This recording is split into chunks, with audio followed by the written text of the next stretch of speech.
Have you ever paused to truly consider the tiny inhabitants of our world? The ones you might instinctively swat away or barely give a second thought? It's fascinating how often the most profound insights, the deepest understanding, can emerge from the most seemingly insignificant things. Yeah, absolutely. When you take a real deep dive, even simplest details can reveal an astonishing complexity you never imagined. And that's exactly where we're headed today. Our deep dive is into the unseen yet incredibly impactful world of the mosquito. The mosquito. Okay. We're going to explore a unique blend of, well, ancient text and modern scientific discovery. Interesting combination. Yeah, we're drawing insights from a YouTube source titled The Miracle of Mosquitoes in the Quran, What Does Science Say? Okay. Our mission, really, is to uncover what makes this tiny insect so special, why it has captivated the attention of, leading scientists, and what it ultimately teaches us about observation and understanding. Okay, let's unpack this then. To truly grasp why the mosquito is such a powerful example, we need to rewind a bit, right?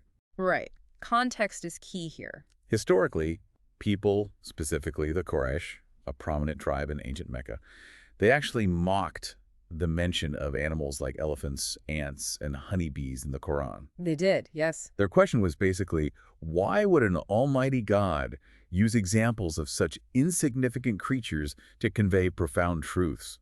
It seems they kind of missed the point entirely. Precisely. And what's truly remarkable here is the direct response given right there in the Quran. What does it say? In Surah Al-Baqarah, that's chapter 2, verse 26, it states, "Indeed, Allah does not shy to present an example of a mosquito or what is even smaller than it." Wow. Directly addressing it. Directly. The Quran frequently uses analogies, parables, to convey profound messages. And in this specific case, the mosquito emphasizes that even the smallest, most seemingly negligible things are under divine control and authority. It's a powerful statement about, all-encompassing knowledge that transcends our human perception of importance. That ancient understanding is really compelling. But okay, what happens when we turn the lens of modern science on the mosquito? What new dimensions of its complexity have we uncovered that make that ancient insight resonate even more today? I have a feeling we're about to learn some pretty surprising facts. You're absolutely right. Let's start with a specific detail from the text itself. Okay. The Quran, when it discusses mosquitoes that bite, uses the Arabic term bata. And this term specifically refers to female mosquitoes as the ones that suck blood. Female mosquitoes specifically. Yes. And this understanding was expressed back in the 7th century. Okay, wow. What's truly astonishing is that it's only recently, really thanks to advanced electron microscopes, that science has definitively confirmed this. How serious? Seriously. We now know, scientifically, that only female mosquitoes need blood for egg nutrients. Right, for reproduction. Exactly. Okay. And for this purpose, they possess a strong, piercing mouth part called a proboscis. Male mosquitoes, on the other hand, they don't feed on blood. Their proboscis is simply too weak. It's not designed for that. So an insight from over 1,000 years ago, without any modern tech, accurately pinpointed the female as the biter. That's it. That really puts things in perspective about the depth of observation or maybe revelation present in that ancient text. Absolutely. It's quite remarkable. And the verse goes on, remember. It says, or what is even smaller than it. Right, or what is even smaller? What does that refer to? Well, it almost sounds like a riddle, doesn't it? Yeah, it does. Yet modern science has indeed discovered tiny flying parasites. They're known as cooties and noils. Cooties and noils. Never heard of them. Most people haven't. These are microscopic, almost invisible organisms that actually suck blood from female mosquitoes. Wait, they feed on the mosquito? Yes. These minute creatures were first observed back in 1922 by an English entomologist, Dr. Frederick Wallace Edwards. 1922. So much later. Much later. And their observation required a very sophisticated microscope. So imagine that visual. An even smaller creature, a parasite, feeding on the mosquito itself. A parasite within a parasite. It just keeps getting more intricate, doesn't it? It really does. The layers are incredible. What other hidden complexities have we discovered about this tiny wonder? Well, another fascinating detail that highlights the intricacy behind the mosquito's example is the anatomy of its eye. Oh, yeah. What's special about mosquito eyes? While mosquitoes have 2 eyes, like many insects, each eye is composed of hundreds of tiny individual lenses. Hundreds in each eye. Hundreds. Every single one of these lenses transmits a separate image to the brain. Think of it like a multifaceted camera. Like a compound eye, but supercharged. Exactly. This allows for an incredibly wide field of operation up to 149 degrees. Whoa. And it enables the detection of even the slightest movement, subtle changes in light, and other visual stimuli. So that's why they're so hard to swat. It certainly helps them. Some of these lenses can even detect basic light changes, helping the mosquito differentiate between objects and locations, which aids significantly in prey detection by sight. So it's not just a simple insect eye. It's a super sensitive motion and light detector. That almost sounds like something out of, I don't know, science fiction. It's pretty advanced engineering for such a small package. Okay, so on that note about them finding us, I've always wondered, why do mosquitoes seem to bite some people and just completely ignore others? It feels so personal sometimes. The age-old question, the mosquito magnet phenomenon. Exactly. Is there a real scientific explanation for that? There is, yes. Mosquitoes have incredibly advanced abilities for, let's say, testing blood, or rather, sensing their targets. Okay. While vision, smell, heat, and humidity all guide them towards potential targets, specific body odors are actually the key attractants. Body odors, like BO. Sort of, but it's more complex. Neuroscientist Meg Younger from Boston University explains that resident skin bacteria play a significant role here. Skin bacteria. How does that work? Well, our skin is covered in different types of bacteria, naturally. These bacteria emit various volatile compounds, basically, tiny airborne chemicals. Okay. And these emissions vary significantly from person to person based on their unique skin microbiome. This difference in odor profile accounts for why some individuals are simply more attractive to mosquitoes than others. Oh, it's not just my sweet blood myth. It's my unique bacterial perfume that makes me a 5-star restaurant for them. That's a good way to put it, yeah. It's your personal scent signature driven by your bacteria. It's truly astonishing to think about the sheer complexity and advanced capabilities packed into an insect we often just consider a pest, a nuisance. Right.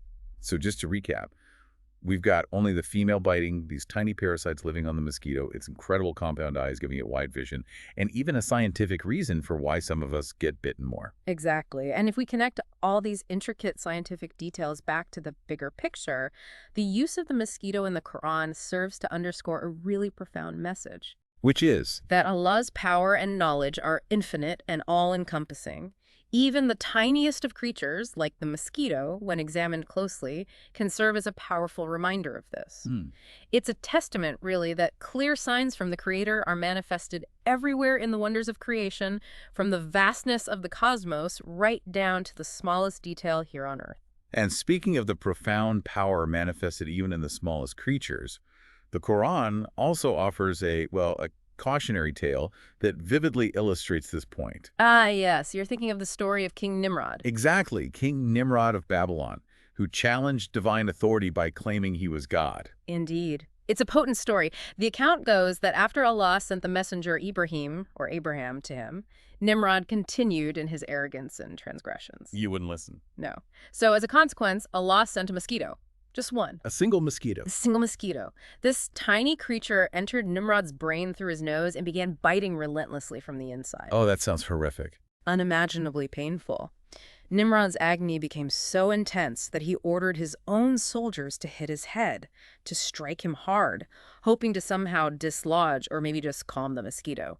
Did it work? No, it only increased his suffering. The story says this unbearable situation lasted for a long time, ultimately leading to Nimrod's death, his head literally smashed by his own soldiers as he desperately sought relief from this tiny tormentor. Wow.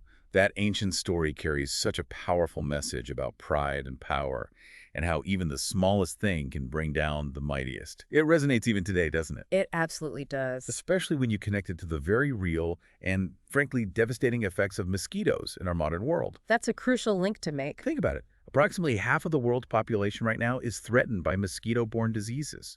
Things like malaria, yellow fever, dengue fever.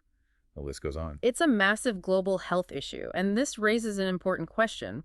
What's the true scale of this threat? The numbers are, well, they're stark. They'll start. Mosquitoes are responsible for somewhere between 725,000 and 1 million human deaths every single year worldwide. 1 million deaths. From mosquitoes. Up to 1 million, yes. That makes them quite literally the deadliest animal to humans, by far. That's a truly sobering statistic. More than sharks, snakes, anything else we might fear. Far more.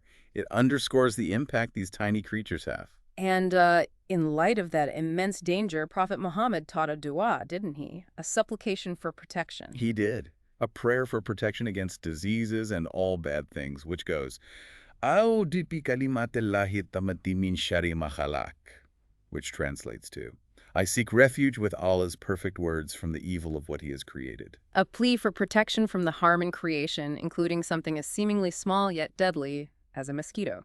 Precisely.